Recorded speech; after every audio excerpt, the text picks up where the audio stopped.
जीवन में कई बार परिस्थितियां ऐसी आती हैं जब आपको खुद को बचाने के लिए झूठ बोलना ही पड़ता है।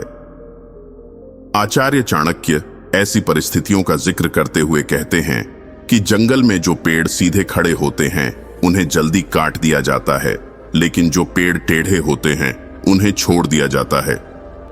मानव जीवन में भी कुछ ऐसा ही होता है। जो लोग सीधे होते हैं लोग उनका फायदा उठाते हैं, वहीं जो लोग चालाक होते हैं समय और अपने फायदे के हिसाब से झूठ बोल लेते हैं और उस झूठ को आसानी से सच भी बना लेते हैं। ऐसे लोग ही सफल हो पाते हैं। आचार्य ने झूठ बोलने के कारण बताते हुए झूठ को सच बनाने के तरीके भी बताए हैं, जो कि हमारे और आप लोगों के जीवन में काफी उपयोगी साबित हो सकता है। तो आइए जानते हैं उन तरीकों को। उससे पहले चैनल को सब्सक्राइब करके कमेंट में बताएं आप वीडियो कहां से देख रहे हैं। सबसे पहली चीज तो आप यह समझिए कि दुनियादारी के मामलों में झूठ बोलना शिष्टाचार माना जाता है, और वह इंसान जो सही तरीके से झूठ बोलना नहीं जानता उसे अशिष्ट और असंवेदनशील माना जाता है। इस चीज को जरा समझ लीजिए। मान लेते हैं आपके घर पर कोई व्यक्ति आया और वह आपको बिल्कुल भी पसंद नहीं है और आपने यही बात वैसे के वैसे बोल दी, तो आप गलत साबित हो सकते हो। वहीं यदि आप इसी बात को अलग तरीके से झूठ बोलकर उसे अपने घर से टरका देते हैं तो आप gलत नहीं होंगे।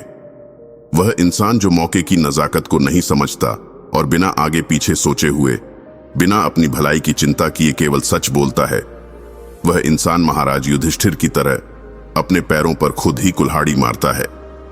और इसीलिए आचार्य चाणक्य कहते हैं कि इंसान को कभी बहुत ज्यादा सीधा नहीं होना चाहिए, क्योंकि अगर जंगल में जाकर देखो तो आड़े टेढ़े पेड़ तो खड़े रहते हैं और जो सीधे सीधे खड़े होते हैं वह काट दिए जाते हैं।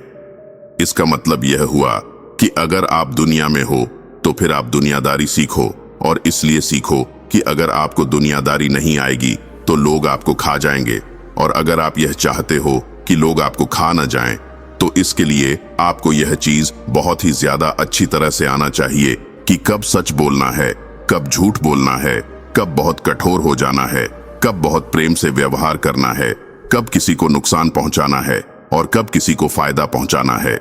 किसी भी तरीके से अपना कार्य सिद्ध होना चाहिए। ऐसा क्यों? ऐसा इसलिए क्योंकि कार्य की सिद्धि ही वह चीज होती है जिसके आधार पर किसी भी इंसान को नापा जाता है। इस चीज को जरा सा उदाहरण से समझकर भी देख लीजिए।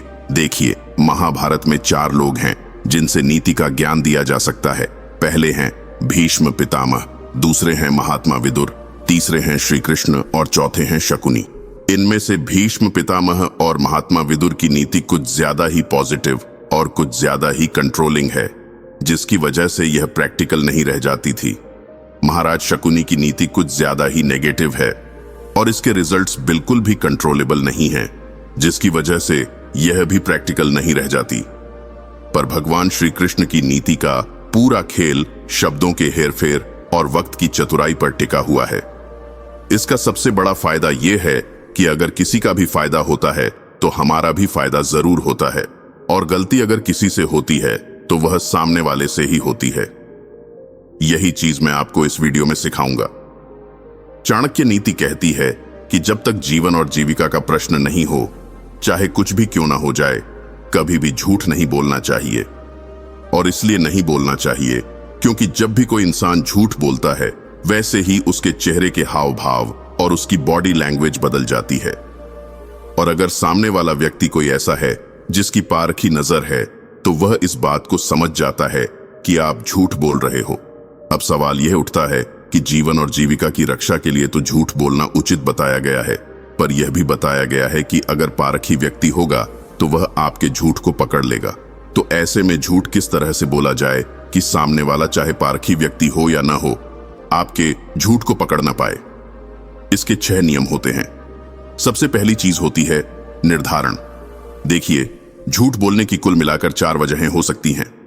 पहले है अपने हितों की रक्षा करना, दूसरी है अपने मित्रों से बेहतर संबंध बनाना, तीसरी है अपने प्रतिद्वंद्वी को तटस्थ करना, और चौथी है अपने शत्रुओं का नाश करना। अब जबकि झूठ बोलने के लिए इन चारों में से कम एक कंडीशन तो पूरी होना ही चाहिए, और अगर ऐसा नहीं है तो आप बेकार में ही होशियारी दिखा रहे हैं। और अगर इन चारों में से कोई एक कंडीशन में विफल हो रही है तो फिर आपको यह सोचना चाहिए कि आप असल में चाहते क्या हैं और उसके हिसाब से आपको क्या बताना चाहिए। दूसरा नियम होता है नियमन, और इसमें असल में यह किया जाता है कि इस बात को समझने की कोशिश की जाती है कि जो कुछ भी एंड रिजल्ट चाहते हैं उसके हिसाब से हमें कितना बताना चाहिए। नियमन के लिए इंफॉर्मेशन की क्वांटिटी को कंट्रोल किया जाता है और उसके लिए या तो बेकार की इंफॉर्मेशन ऐड कर दी जाती है या फिर जरूरी इंफॉर्मेशन हटा दी जाती है। तीसरा नियम होता है निरूपण, और इसमें असल में यह किया जाता है कि इस बात को समझने की कोशिश की जाती है कि जिस तरह के आदमी के सामने हम अपनी बात रखने वाले हैं वह किस तरह का आदमी होगा और उसके सामने जो बात हम कहना चाहते हैं वह किस तरह से और किन शब्दों का इस्तेमाल करके रखी जानी चाहिए। चौथा नियम होता है शंका विचार, क्योंकि आप झूठ बोल रहे हैं, आपकी बात में गलती होंगी ही होंगी, और इसीलिए आपको इस बात पर बहुत ही गहराई से विचार करना चाहिए कि जो कुछ भी मैं कह रहा हूं उस बात को मुमकिन आधार पर काटा जा सकता है। अब यह बहुत ही ज्यादा जरूरी स्टेप होता है और ज्यादातर लोग इसके ऊपर विचार ही नहीं करते, और इसी वजह से जब वह झूठ बोलते हैं तब उनका झूठ पकड़ा जाता है। देखिए, कंटिन्यूटी और कंसिस्टेंसी जो होती है यह एक असली झूठ की आत्मा होती है और बिना इसके झूठ टिक नहीं सकता। पांचवा नियम होता है समाधान। आपने सामने वाले से कोई बात बोली और सामने वाले ने क्रॉस क्वेश्चन कर दिया, अब आपको जवाब देना पड़ेगा, और आपका जवाब जो है वह लॉजिकली करेक्ट लगना चाहिए और फैक्चुअल होना चाहिए। इस चीज को जरा सा समझ लीजिए। अब हम जो बात कहते हैं वह बात हमेशा फैक्ट पर आधारित होनी चाहिए, और ऐसा इसीलिए होना चाहिए क्योंकि बात को तो काटा जा सकता है, पर फैक्ट जो होते हैं इनको कुछ भी करके कैसे भी काटा नहीं जा सकता। यानी भले ही चाहे आपके कंक्लूजन गलत हों, पर अगर वह फैक्ट पर बेस्ड हैं तो आपके कंफ्यूजन्स भी सही माने जाएंगे। आप बस केवल इस बात को ध्यान में रखिए, और सामने वाला चाहे कितना भी अनुभवी क्यों ना हो और चाहे उसकी कितनी भी पारखी नजर क्यों ना हो, वह आपकी झूठ को पकड़ नहीं पाएगा। दोस्तों, अब बात करते हैं कि चाणक्य ने लोगों के झूठ को पकड़ने के कौन से तरीके बताए हैं। आपके सामने कोई झूठ बोल रहा है, यह जानना बहुत आसान नहीं तो बहुत मुश्किल भी नहीं है। यहां हम आपको बता रहे हैं यह जानने के आसान से टिप्स कि आपके सामने खड़ा इंसान सच बोल रहा है या झूठ। शब्दों से ज्यादा सामने वाले की भाव भंगिमा पर ध्यान दें। अक्सर झूठ बोलते समय व्यक्ति हाथों को छिपाकर रखता है। हाथ बांधना, पीछे रखना, जेब में डालना या हाथों पर ही बैठ जाना। अगर सामने वाला ऐसा कुछ करता है तो आप उसकी बातों पर शक कर सकते हैं, वह भी तब जब सामान्य परिस्थितियों में वह अपनी बात कहते समय हाथों का बहुत ज्यादा यूज करता हो। अक्सर झूठ बोलते समय व्यक्ति पैर बहुत हिलाता है। कोई सवाल पूछे जाने पर होठों पर जीभ फिराना या होठ काटना भी झूठ बोलने की निशानी है। अक्सर जब लोग झूठ बोलते हैं तो उस समय उनकी सांस कुछ तेज चलने लगती है और आवाज बहुत उथली हो जाती है, क्योंकि झूठ बोलना उनको नर्वस करता है, और नर्वस इंसान का ब्लड फ्लो और हार्ट रेट बदल जाता है। झूठ बोलना अच्छों का पसीना छुड़ा देता है। अगर सामने वाले को बहुत पसीना आ रहा है तो समझ जाइए कि यह शब्दों का तनाव है जो उस पर हावी है। पसीना आना तनाव की बहुत पक्की निशानी है। झूठ बोलने वाला बंदा काफी तनाव में होता है। मानसिक तनाव शारीरिक तनाव में भी झलकता है।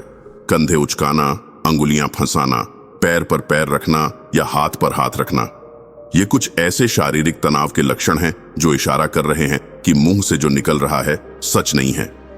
अगर सामने वाला बोलते वक्त आपसे आई कांटेक्ट नहीं कर पा रहा तो काफी संभावना है कि वह आपसे झूठ बोल रहा है, और अगर आपकी लाख कोशिश के बावजूद उसने नजरों से नजरें मिला भी ली तो या तो वह बिना पल के झपकाए आपको घूरने के अंदाज में देखेगा या फिर बहुत ज्यादा पल के झपकाएगा। झूठ बोल रहा इंसान ज्यादा देर तक उस टॉपिक पर बात नहीं करना चाहता, इसलिए वह हर संभव कोशिश करता है कि टॉपिक चेंज कर दिया जाए। हाथों को छिपाकर रखने के उलट कुछ लोग हाथों को बार बार चेहरे की तरफ ले जाते हैं। वे अपने बालों, होठों, गर्दन और नाक को टच करते हैं, बार बार मुंह पर हाथ रख लेते हैं। कई झूठे ऐसा भी करते हैं। खुद को फंसता देख वे बहुत ज्यादा डिफेंसिव हो जाते हैं। क्यों जाननी है ये बात अब इतनी महत्वपूर्ण नहीं है। यही बात क्यों पूछ रहे हो तुम तो इस बात के पीछे ही पड़ गए। ऐसे ही जवाबों के जरिए झूठ बोल रहा बंदा आगे कोई जवाब देने से इनकार कर देता है और फोर्स किए जाने पर उल्टा आपको ही झूठा साबित करने लगता है। अगर आपको शक है तो सामने वाले के बात करने के लहजे और स्पीड पर ध्यान दीजिए। अक्सर झूठ बोलते समय लोग सामान्य से ऊंची आवाज में और जल्दी जल्दी बात करने लगते हैं।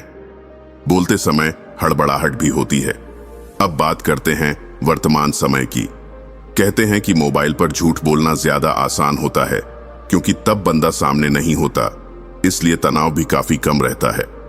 लेकिन आप मोबाइल पर भी सामने वाले की आवाज सुनकर बता सकते हैं कि वह झूठ बोल रहा है या सच। ध्यान दीजिए कि आज उनकी आवाज रोज की अपेक्षा कुछ अलग तो नहीं। बात करते करते अगर वह बार बार ईमानदारी से कहूं तो, और मेरे कहने का मतलब है कि जैसे शब्द यूज कर रहे हैं, तो संभल जाइए। जो आपको बताया जा रहा है वह झूठ हो सकता है। आचार्य चाणक्य के विचार और नीतियां जीवन के हर पहलू को छूती हैं। खासकर जब जीवन में बुरा वक्त आता है तो उनके विचार हमें सहारा देते हैं। अगर आप भी बुरे समय से गुजर रहे हैं तो चाणक्य की 5 बातें ध्यान से सुन लेना, सारी मुसीबत का समाधान मिल जाएगा। तो वीडियो को लाइक कर लीजिए और चैनल को सब्सक्राइब कर लीजिए। मैं भगवान से प्रार्थना करूंगा कि आपका समय फिर से अच्छा हो जाए। बुरे समय में सबसे पहली बात समझाते हुए चाणक्य जी कहते हैं कि धैर्य ही असली ताकत है। बुरा वक्त आने पर हमें सबसे पहले अपना धैर्य नहीं खोना चाहिए। चाणक्य कहते हैं, धैर्यवान व्यक्ति ही कठिन परिस्थितियों में जीत हासिल करता है। जीवन में कई बार हमें ऐसा महसूस होता है कि अब सब खत्म हो गया है, लेकिन यदि हम धैर्य बनाए रखें तो समय के साथ स्थिति बदल सकती है। धैर्य हमारे मानसिक और भावनात्मक संतुलन को बनाए रखने में मदद करता है और हमें सही निर्णय लेने के लिए प्रेरित करता है।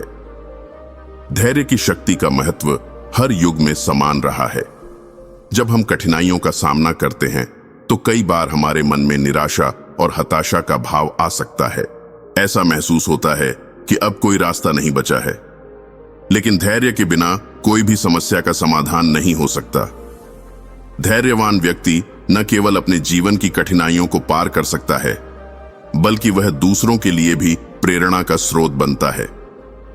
इसलिए जब भी आपके जीवन में कठिनाई आए तो धैर्य का दामन कभी ना छोड़े। यह याद रखें कि समय का चक्र हमेशा घूमता है और आज का कठिन समय कल की जीत में बदल सकता है। कई बार हमें लगता है कि कठिनाइयों का सामना करने के बजाय उनसे भाग जाना ही बेहतर है, लेकिन यही वह समय होता है जब धैर्य की असली परीक्षा होती है।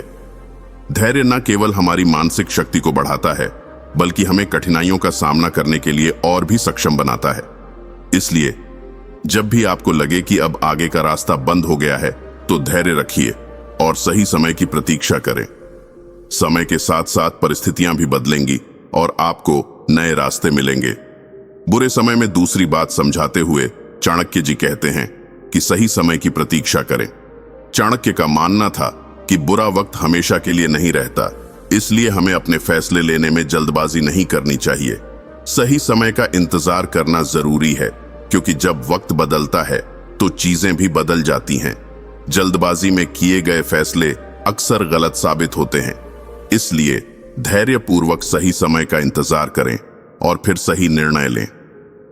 जीवन में अक्सर ऐसा होता है कि जब हम कठिनाइयों में होते हैं तो हम जल्दबाजी में कोई भी निर्णय ले लेते हैं, यह सोचकर कि इससे हमें राहत मिलेगी। लेकिन चाणक्य ने हमेशा इस बात पर जोर दिया कि सही समय पर लिया गया निर्णय ही सबसे प्रभावी होता है। सही समय की प्रतीक्षा करना आसान नहीं होता, खासकर तब जब हम कठिन परिस्थितियों का सामना कर रहे होते हैं। लेकिन अगर हम धैर्यपूर्वक सही समय का इंतजार करते हैं तो हम अपनी परिस्थिति को और भी बेहतर बना सकते हैं। चाणक्य का यह विचार हमें सिखाता है कि जल्दबाजी में लिए गए फैसले न केवल हमारी समस्या को बढ़ा सकते हैं, बल्कि हमें और भी कठिनाइयों में डाल सकते हैं। सही समय पर लिया गया निर्णय न केवल हमें सफलता की ओर ले जाता है, बल्कि हमारे जीवन में स्थिरता और संतुलन भी बनाए रखता है। इसलिए जब भी आपको लगे कि आप किसी कठिनाई में हैं, तो तुरंत निर्णय लेने के बजाय ठहरिए, सोचिए और सही समय का इंतजार करें। ऐसा करने से आप न केवल अपनी समस्या का समाधान पा सकते हैं, बल्कि आप अपने जीवन को नई दिशा भी दे सकते हैं। बुरे समय में तीसरी बात समझाते हुए चाणक्य जी कहते हैं कि समस्याओं का सामना करें, उनसे भागे नहीं। चाणक्य ने हमेशा इस बात पर जोर दिया कि समस्याओं से भागने के बजाय उनका सामना करना चाहिए। बुरे वक्त में समस्याओं का समाधान ढूंढने का प्रयास करना चाहिए। चाणक्य के अनुसार हर समस्या के भीतर समाधान छिपा होता है, बस हमें उसे ढूंढना होता है। समस्याओं का सामना करने से हमें न केवल उनका हल मिलता है, बल्कि हम और भी मजबूत बनते हैं। जीवन में कई बार ऐसा होता है कि हम समस्याओं से भागने की कोशिश करते हैं, यह सोचकर कि इससे हमें शांति मिलेगी। लेकिन चाणक्य का यह विचार हमें सिखाता है कि समस्याओं का सामना करना ही उनका सही समाधान है। समस्याओं से भागने के बजाय हमें उनका समाधान ढूंढने की कोशिश करनी चाहिए। हर समस्या के भीतर एक समाधान छिपा होता है, लेकिन उसे देखने के लिए हमें साहस और धैर्य की जरूरत होती है। चाणक्य का यह विचार हमें सिखाता है कि जीवन में जब भी कोई कठिनाई आए तो हमें उससे भागने के बजाय उसका सामना करना चाहिए। जब हम समस्याओं का सामना करते हैं तो हम न केवल उनका हल ढूंढ सकते हैं, बल्कि हम अपने अंदर की ताकत को भी पहचान सकते हैं। समस्याओं का सामना करने से हमें न केवल उनका हल मिलता है, बल्कि हम और भी मजबूत बनते हैं। इसीलिए जब भी जीवन में कोई कठिनाई आए तो उससे भागने के बजाय उसका सामना करें और उसे अपने जीवन का हिस्सा मानकर उसे सुलझाने की कोशिश करें। बुरे समय में चौथी बात समझाते हुए चाणक्य जी कहते हैं कि बुद्धिमानी से निर्णय लें।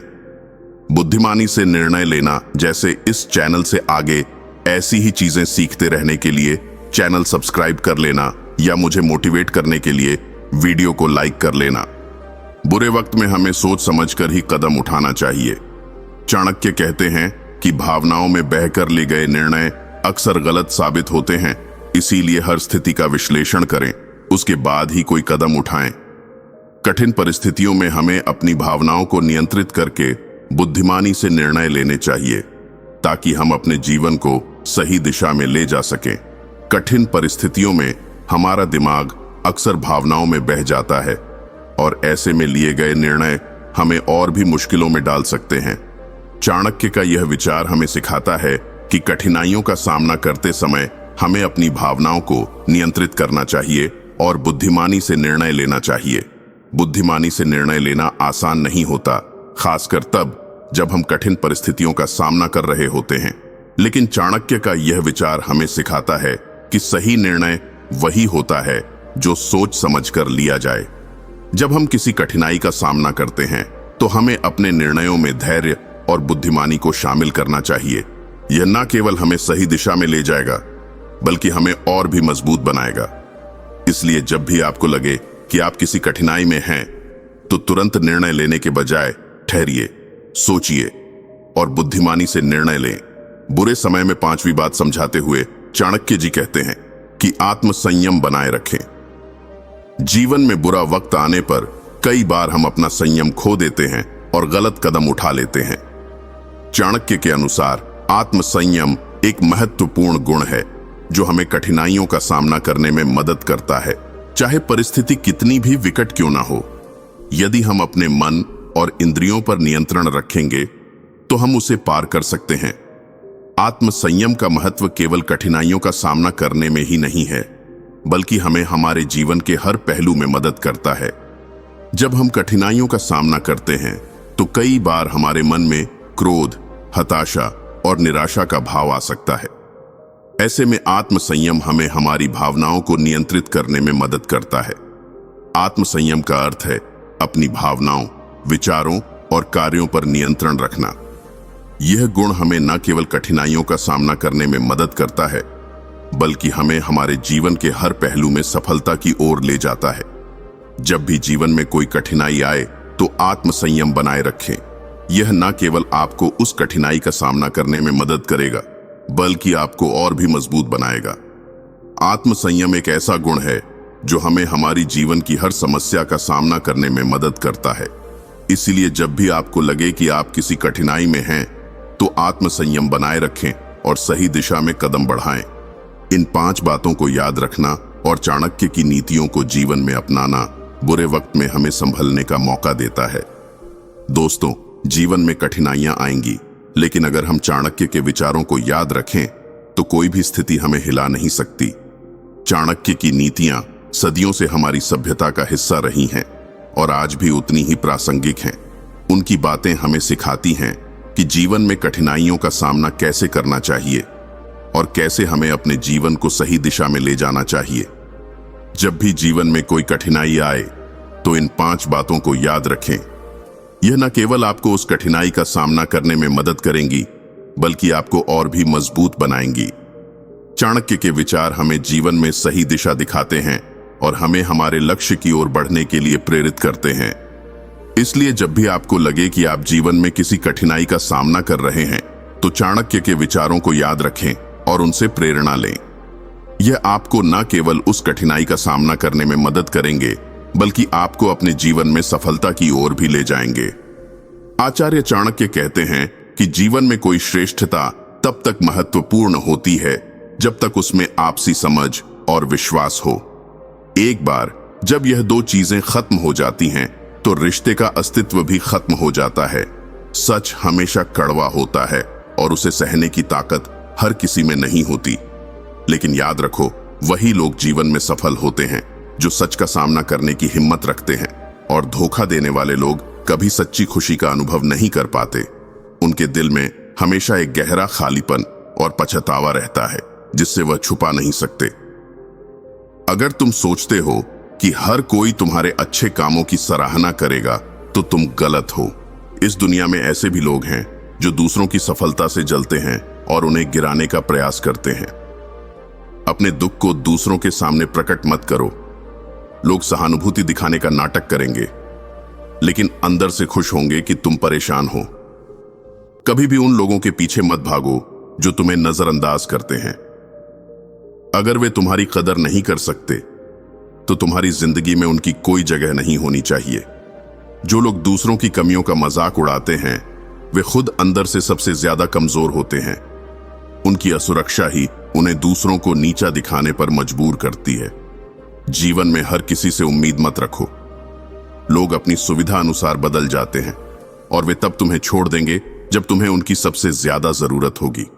सच्चे दोस्त वही होते हैं जो तुम्हारी पीठ पीछे तुम्हारे बारे में अच्छा बोलते हैं, ना कि वे जो सामने हंसते हैं और पीठ पीछे तुम्हारी बुराई करते हैं। इस दुनिया में कोई भी चीज स्थायी नहीं है, ना खुशी और ना ही दुख। हर चीज का एक वक्त होता है और वह वक्त भी बदल जाता है। जो लोग तुम्हारी सफलता से जलते हैं, वे कभी तुम्हारे सच्चे दोस्त नहीं हो सकते। ऐसे लोगों से दूर रहो जो तुम्हारी प्रगति को देख नहीं सकते। कभी भी दूसरों की खुशियों को देखकर अपने आप को कम मत समझो। हर किसी का वक्त आता है, तुम्हारा भी वक्त आएगा। किसी के लिए इतना मत बदलो कि तुम्हारी खुद की पहचान ही खो जाए। जो लोग तुम्हें सच्चे दिल से चाहते हैं, वे तुम्हें वैसे ही अपनाएंगे जैसे तुम हो। दुनिया में सबसे बड़ा धोखा वह है जो इंसान खुद को देता है, जब वह अपनी गलतियों को छुपाने के लिए खुद से भी झूठ बोलने लगता है। जो लोग तुम्हारी तारीफ में झूठी बातें कहते हैं, वही लोग सबसे पहले तुम्हें धोखा देते हैं। सच्चे लोग कम बोलते हैं, लेकिन उनके शब्दों में सच्चाई होती है।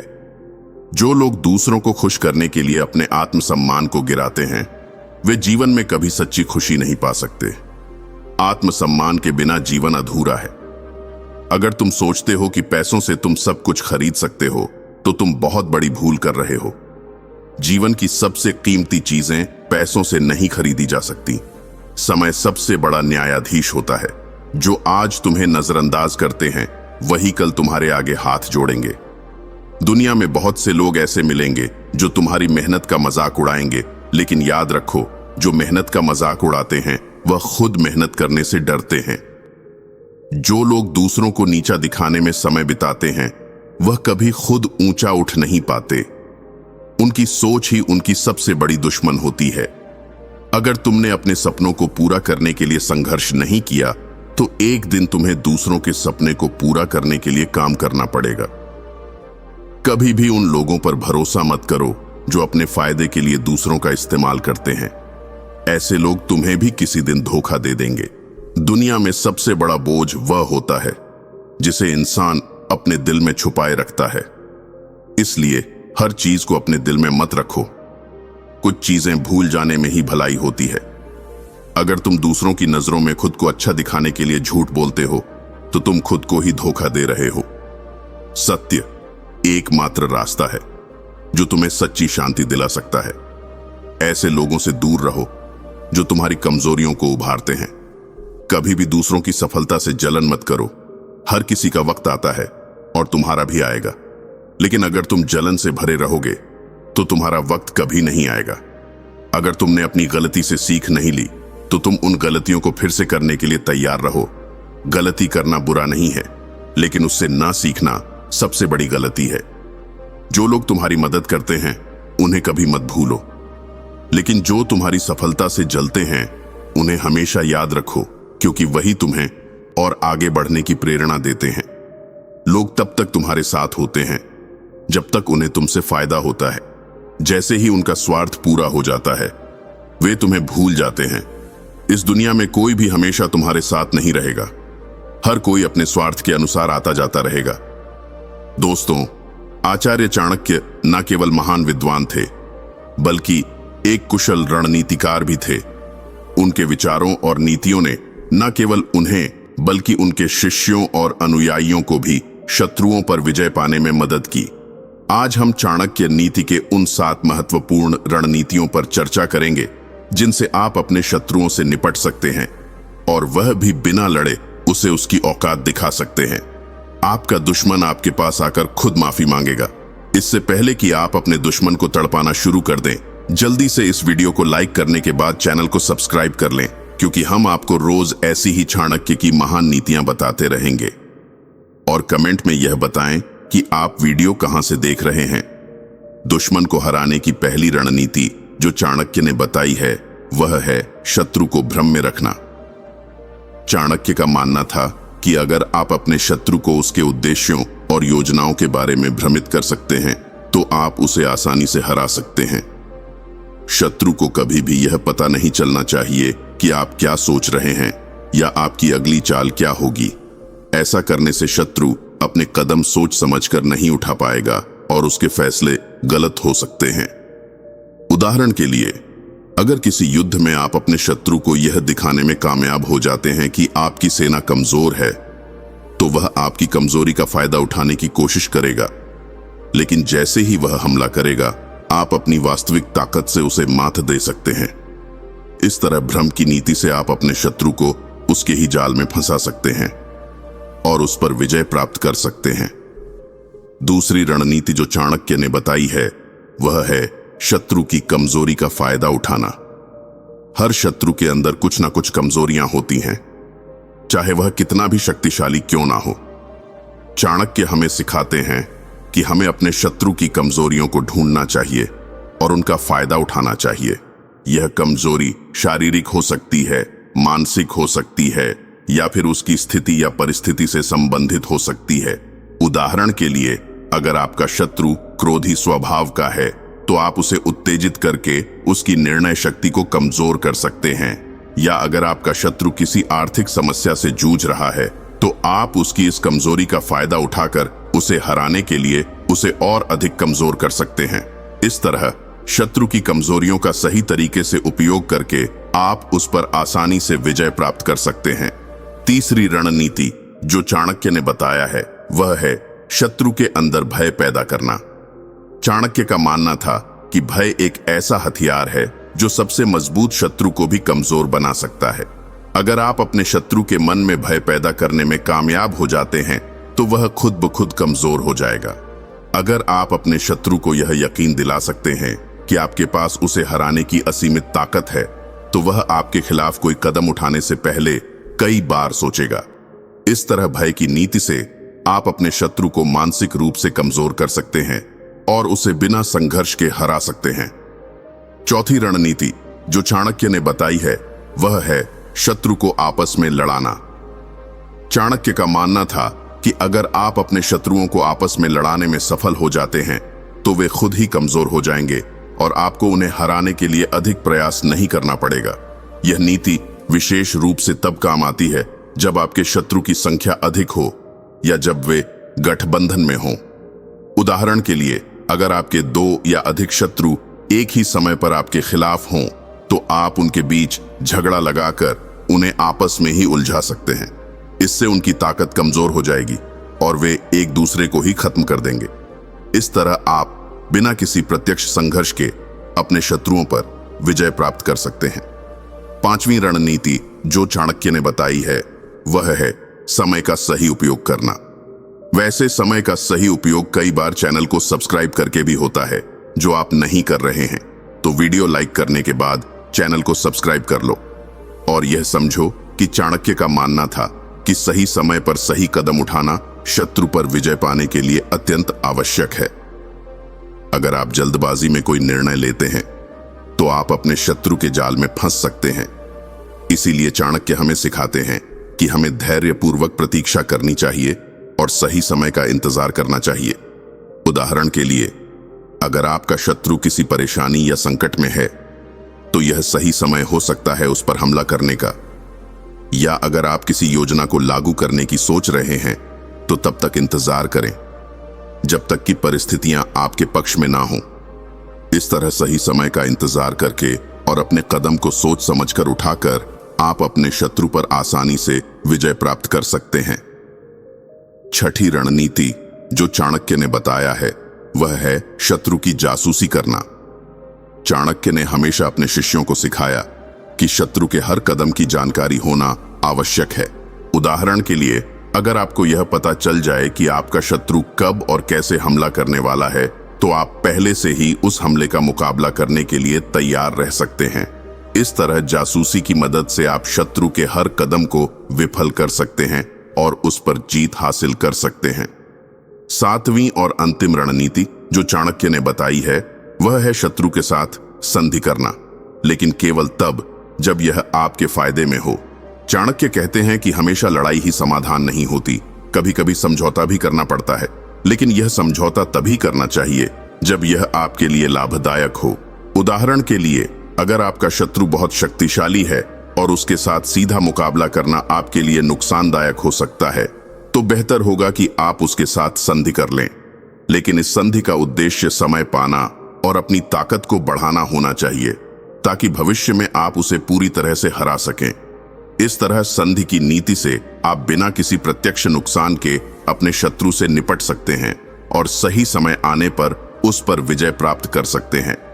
चाणक्य का कहना था कि दुश्मन को कभी भी कमजोर समझने की भूल नहीं करनी चाहिए, क्योंकि एक दिन वह आपके लिए खतरनाक साबित हो सकता है। साथ ही चाणक्य ने इस बात पर जोर दिया कि अपनी योजनाओं को दुश्मन के सामने गुप्त रखना चाहिए, क्योंकि यदि दुश्मन को आपकी योजनाओं का पता चल गया तो आपकी हार निश्चित है। उन्होंने दुश्मन को भ्रमित करने को भी एक महत्वपूर्ण रणनीति बताया है, क्योंकि जब दुश्मन भ्रमित होता है तभी उसे हराया जा सकता है। चाणक्य की सलाह थी कि अगर दुश्मन शक्तिशाली हो तो उसे सीधे टकराने के बजाय उसकी शक्ति को धीरे धीरे कम करना चाहिए। उन्होंने कहा कि दुश्मन के साथ कभी भी सीधे और खुले तौर पर संघर्ष नहीं करना चाहिए। इसके बजाय उसे अप्रत्यक्ष रूप से कमजोर करना अधिक प्रभावी होता है। चाणक्य का मानना था कि दुश्मन की कमजोरियों को पहचानना और उन पर वार करना जीत का एक प्रमुख तरीका है। एक और महत्वपूर्ण विचार यह था कि दुश्मन को अपने कार्यों और उद्देश्यों के बारे में भी भ्रम में रखना चाहिए ताकि वह सही समय पर सही कदम न उठा सके। इसके अलावा चाणक्य ने इस बात पर जोर दिया कि दुश्मन की ताकत का आकलन करते समय उसकी चालाकी और योजनाओं का भी ध्यान रखना चाहिए, क्योंकि सिर्फ उसकी ताकत पर ध्यान देना आपकी हार का कारण बन सकता है। इन नीतियों के अलावा भी चाणक्य ने अपने शत्रु को मात देने के कुछ उपाय बताए हैं। चाणक्य कहते हैं कि दुश्मन के हथियार का पता लगाएं। चाणक्य नीति की माने तो सबसे पहले दुश्मन के हथियार का पता लगाएं।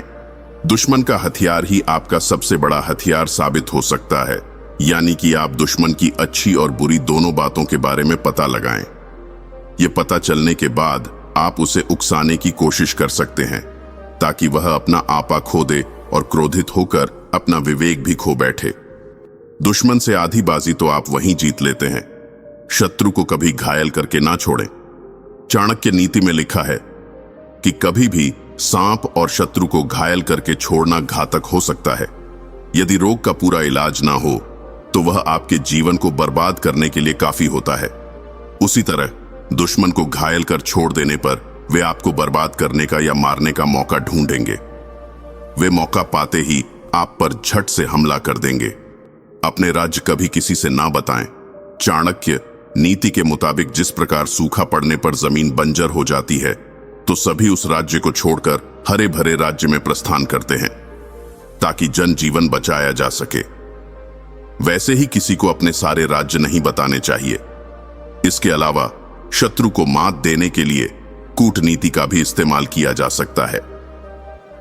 व्यक्ति को अपने दुश्मन को मात देने से पहले उससे जुड़ी हर जानकारी हासिल करनी चाहिए, क्योंकि इससे आपको दुश्मन की ताकत और कमजोरी दोनों के बारे में पता चलेगा। उसी के आधार पर आप दुश्मन को हराने की रणनीति तैयार कर सकते हैं। आचार्य चाणक्य का कहना है कि दुश्मन को हराने के लिए हमेशा बुद्धिमत्ता और सूझबूझ से काम लेना चाहिए। यदि कोई आपका अपमान करता है तो गुस्सा करने की बजाय शांत रहें, क्योंकि ऐसे व्यक्ति के समक्ष शांत रहना ताकत का प्रतीक होता है। आचार्य चाणक्य ने इस कथन के जरिए बताया है कि दुश्मन कितना ही ताकतवर क्यों ना हो, अगर वह आपको तकलीफ दे रहा है तो उसके सामने खुश रहना चाहिए। चाणक्य के अनुसार दुश्मन के लिए यह ऐसी सजा है जिसका कोई इलाज नहीं है। दुश्मन पर जीत हासिल करने का यह अचूक उपाय है जिसमें न किसी हथियार की जरूरत है न ही सहयोगियों की। आप अकेले ही खुश रहकर विरोधियों को ऐसा दर्द देंगे जो सीधे उसके कलेजे पर वार करेगा। विरोधी अपनी दुश्मनी निकालने के लिए सदा व्यक्ति को तकलीफ में देखना चाहता है, लेकिन अगर आप उसके सामने हर परिस्थिति में खुश रहने की कोशिश करेंगे तो यह उसके मुंह पर करारा तमाचा होगा। साथ ही हंसते हंसते परेशानी का हल निकालना भी आपके लिए आसान हो जाएगा, क्योंकि इससे विरोधी के हौसले पस्त हो जाएंगे और यह उसके लिए सबसे बड़ी सजा होगी। जीवन में कई बार ऐसा मौका आता है जब कोई अपना हमें धोखा देता है, पीठ पीछे वार करता है। ऐसे हालात में व्यक्ति अपने करीबियों को सजा नहीं दे पाता, क्योंकि वे दिल के करीब होते हैं। ऐसे मौकों पर सबक सिखाना है और बदला लेना है तो उसके सामने हमेशा अपना मिजाज खुश रखिए। ऐसा करके आप उसे जिंदगी भर की सजा दे सकते हैं। नमस्कार दोस्तों, सफलता कौन नहीं पाना चाहता, लेकिन सफल होने के लिए जीवन में एक नीति को अपनाना आवश्यक होता है। आज की वीडियो में सफलता के लिए चाणक्य की 7 नीतियों के बारे में हम जानेंगे। इस दुनिया का हर इंसान सफल होना चाहता है, जीवन में कुछ करना चाहता है, कुछ बनना चाहता है, लेकिन उसके लिए वह क्या करता है? कुछ भी नहीं। अंत में हार जाता है और रेस से बाहर हो जाता है। इसकी बड़ी वजह है कि शायद वह उन नीतियों को नहीं अपनाता जो उसके लक्ष्य और भविष्य को उज्जवल कर सकती हैं। जब बात नीति की आती है तो सबसे पहले जिसका ख्याल हमारे मस्तिष्क में आता है वह है आचार्य चाणक्य। चाणक्य की बनाई गई नीतियों पर चलने वाला शख्स कभी भी असफलता नहीं देखता और सदैव जीवन में उन्नति प्राप्त करता है।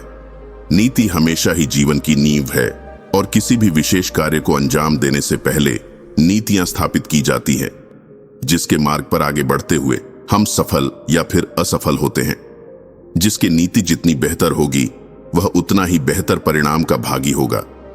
ऐसे में आज मैं आपको सफलता की उन 7 नीतियों को बताने वाला हूं जो आचार्य चाणक्य ने बताए हैं, और उनके इस बताए हुए मार्ग पर चलना आपको आपके जीवन में वह सब कुछ दिला सकता है जो आप पाना चाहते हैं।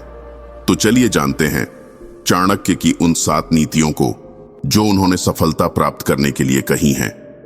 उससे पहले आपसे निवेदन है कि वीडियो को लाइक और चैनल को सब्सक्राइब जरूर कर लें। आपका एक लाइक हमारे लिए मोटिवेशन का कार्य करता है, जिससे मैं और भी वीडियो बनाने के लिए प्रेरित होता रहता हूं।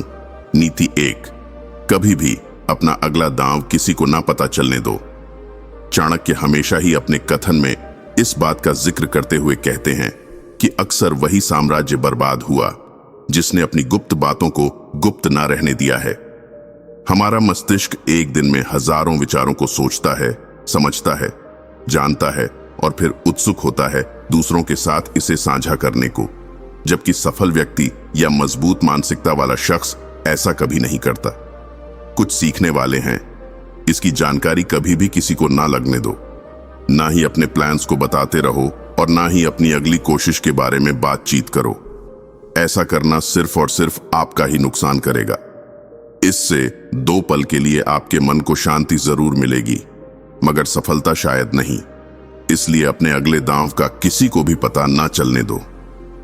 नीति नंबर 2, सफल लोगों से ज्यादा असफल लोगों से सीखिए।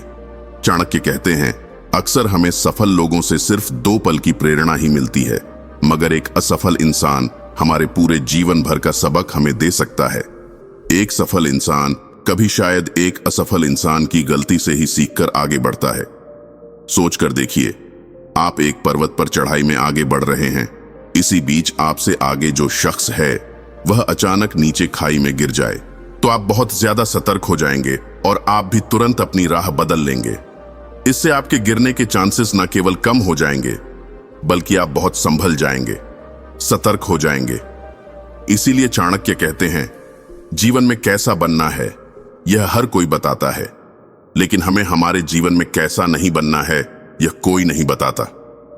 इसीलिए उनसे सीखो जो अपने जीवन में कुछ नहीं कर सके, और इस बात का निष्कर्ष निकालो कि वह आखिर क्यों कुछ नहीं कर सके, और उससे सीखकर अपने जीवन में आगे बढ़ो। सफल होने का प्रतिशत बढ़ जाएगा। नीति नंबर 3, सदैव एकाग्र रहो। इतिहास गवाह है, जो सोया है उसने खोया है और जो जागा है उसी ने पाया है। जीवन को पूरी एकाग्रता से बहुत कम लोग जी पाते हैं, लेकिन यही वो लोग होते हैं जो सैकड़ों हजारों लोगों के लिए एक उदाहरण बन जाते हैं। अपने जीवन के अंतिम पल तक सदैव एकाग्र रहना चाहिए। दुश्मन सिर्फ लड़ाई के मैदान पर ही नहीं, बल्कि हमें किसी भी मोड़ पर मिल सकते हैं। और जो सबसे बड़ा दुश्मन होता है और सफलता की राह में रोड़ा बनता है, वो है हमारे भटकते विचार, जो कि मनुष्य का सबसे बड़ा दुश्मन है। इसी से हर वह असफल इंसान भटका है और सफलता को तरसा है। इसीलिए आपको अपने विचारों के प्रति और अपने हर बढ़ते कदम के प्रति एकाग्र होना चाहिए। जीवन के किसी भी मोड़ पर यह एकाग्रता आपका उत्थान करती है, आपको आगे बढ़ा सकती है। जीवन में मंजिल न मिले, लेकिन ठोकर जरूर नहीं मिलेगी। और अब यह जाहिर सी बात है कि जब ठोकरें नहीं मिलेंगी तो मौके मिलेंगे, और उन्हीं मौकों पर चौका मारकर आप अपनी बाजी को अपनी तरफ ले सकते हैं। इसलिए उन भटकते विचारों के प्रति एकाग्र रहिए और मिलने वाले मौकों का लाभ उठाने के लिए भी एकाग्र रहिए। जिंदगी में आप कामयाब हो जाओगे। नीति नंबर 4, हर दिन खुद में बदलाव लाओ। अगर आप खुद में हर दिन 1% भी बदलाव लाते हो, तो आप अगले दिन 1 साल बाद आज के मुकाबले कुल 365% बेहतर हो चुके होंगे।